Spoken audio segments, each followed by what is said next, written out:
混乱，十分。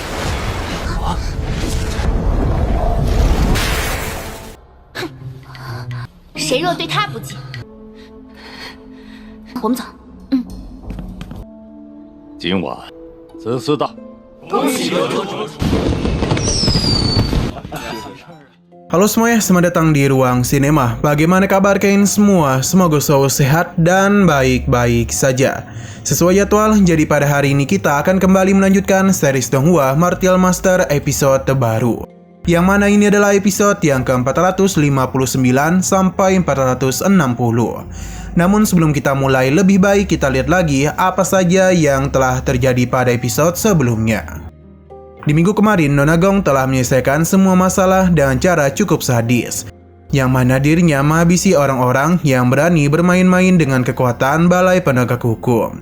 Hanya saja di sini kita agak kesal juga karena Sugu tidak dihukum apapun dan hanya diberikan tamparan manja oleh Nona Gong. Selain itu, ia juga memberikan sebuah misi kepada Sugu. Alhasil, ia pun pergi dari tempat tersebut. Nona Gong mengajak anggotanya untuk kembali ke kapal. Bahkan Qin-chen juga diundang karena ada satu hal yang ingin mereka bicarakan. Di sana Qin-chen sempat menjeli Jiruyu sampai-sampai dia itu dibuat kesal oleh kelakuan Qin-chen. Tapi kesenangan ini tidak berlangsung lama sebab Qin-chen harus bertemu dengan Nona Gong. Di sana Nona Gong sudah tahu siapa Qin-chen dan dari mana asalnya. Jadi dia itu ingin Qin-chen memutuskan hubungannya dengan Qiansu, sebab dia itu akan menjadi murid inti di bawah kendali Istana Piao Miao. Qin-chen setuju-setuju saja Qiansu bergabung dengan Istana Piao Miao, namun dia tidak ada niatan untuk memutuskan hubungan dengannya. Perkataannya sontak saja membuat Nona Gong marah. Di luar, Qin-chen pun mulai memberikan salam perpisahan dengan Qiansu.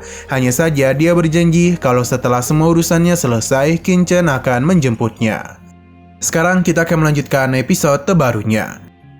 Kita masih di kapal Balai Penegak Hukum, yang mana kini suasana tidak sesenang sebelumnya. Karena Qin-chen dan juga Qiansu harus berpisah untuk sementara waktu. Melihat apa yang terjadi membuat Jiruyu iri. Karena dirinya yang gelisah, jadi Qin-chen pun memberitahu kalau ia akan menyerahkan Qiansu kepadanya. Jadi jangan sampai membuatnya menderita. Tanpa disuruh Qin-chen pun, Jiruyu akan tetap menjaga Qiansu. Setelah mengucapkan perpisahan, Qin-chen mulai pergi meninggalkan mereka dengan perasaan yang agak sedih. Hal ini juga dirasakan oleh Qiansu. Namun apa boleh buat, perpisahan ini harus mereka lakukan agar Qiansu bisa berlatih di Istana Piao Miao. Akan tetapi ini sulit untuk diterima oleh Qiansu, karena bagaimanapun ia tidak akan bertemu lagi dengan Qin-chen. 用不着你听。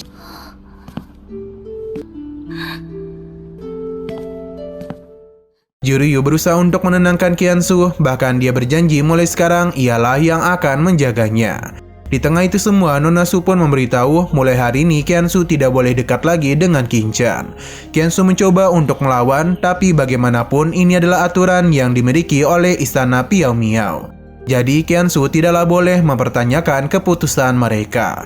Walaupun begitu, Qiansu tetap ingin bersama Qin-chen, karena tampaknya ia merasa tidak layak lagi berada di dunia. Bahkan daripada harus berpisah dengan Qin-chen, lebih baik dirinya tidak bergabung dengan Balai Penegak Hukum. Alhasil perkataan itu membuat Nona Su kesal, karena Qiansu sama saja dengan melanggar perintah tuannya. Bawahannya pun diutus untuk memberikan hukuman kepadanya.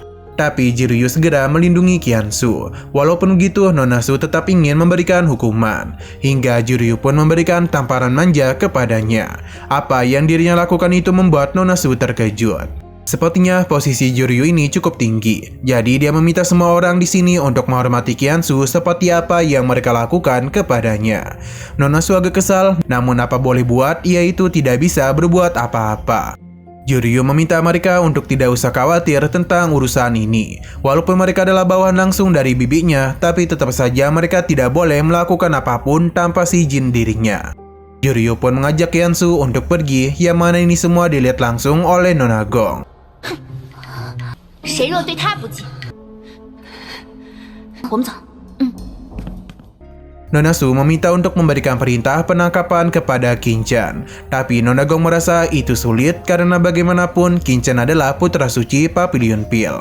Jika mereka berbuat kesalahan, maka hal itu akan melibatkan Balai Penegak Hukum. Namun Nona Su tidak ingin dipermainkan seperti ini lagi. Nona Gong memintanya sadar karena Qian Su merupakan murid langsung dari Panglima tertinggi, dan kedepannya dia diharapkan bisa masuk ke istana Piao Miao. Jika Nona Su membuat kesalahan, mungkin Nona Gong sendiri tidak bisa menyelamatkannya. Ia sudah memberikan peringatan kepada Nona Su, karena Qian Su maupun Qin Chen merupakan sesuatu yang tidak bisa dirinya ganggu. Alhasil, Nona Su pun tidak bisa berbuat apapun lagi.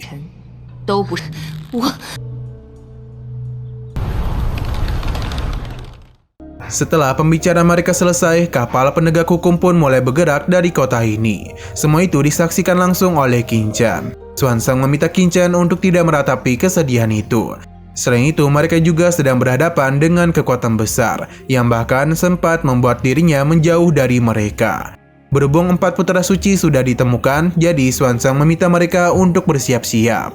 Karena dalam kurun waktu 1 bulan lagi mereka akan mengikuti kompetisi.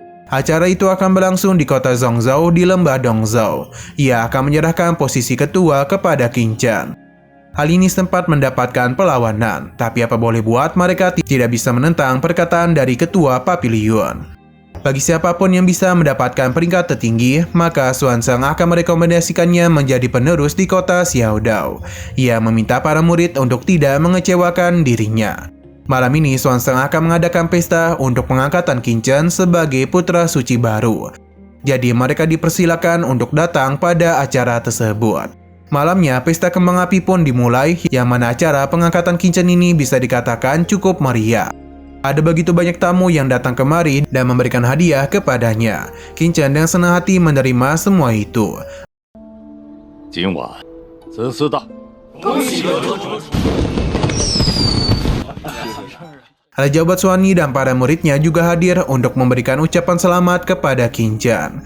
Di sini Xuanyi memberitahu kalau kedua muridnya itu sudah bertahun-tahun mengikuti dirinya. Selain itu, mereka juga masih memiliki pengaruh di kota ini. Jadi jika suatu hari nanti dirinya tidak ada, Xuanyi berharap Qin Chen bisa melindungi kedua muridnya. Qin Chen meminta Xuanyi untuk tidak berpikiran seperti itu, karena bagaimanapun ia telah diangkat menjadi wakil ketua Papilion yang baru.